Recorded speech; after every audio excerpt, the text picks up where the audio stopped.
One of the newer exhibits in the Musée Morinville Museum is a recreation of the one-room schoolhouse that was common in rural Alberta right up until the 1960s. There, students of various ages and academic abilities were taught in one room by one teacher. The exhibit includes rows of desks and the slates used by students long before electronics were commonplace. There are also numerous books that children would use to learn to read, understand mathematics, music, art, and the history and geography of their country and province.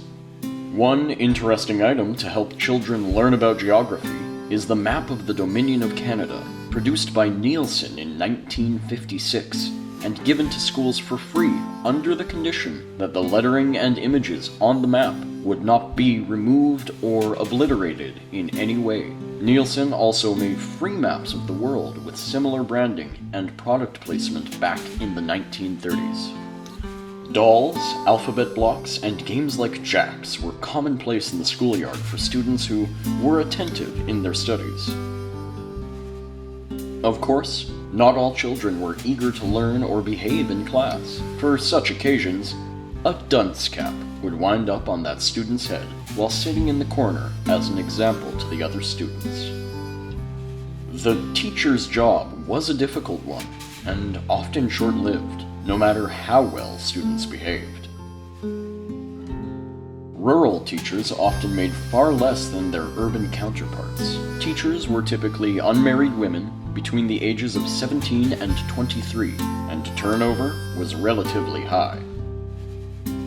At the time, teaching was seen as temporary employment for a young woman until she married and began working at home. This antiquated societal view is a stark contrast to the high regard teaching has in society today. A set of teachers' rules from 1915, taken from the Sacramento Schoolhouse Museum, illustrate how restrictive the job was at the turn of the last century.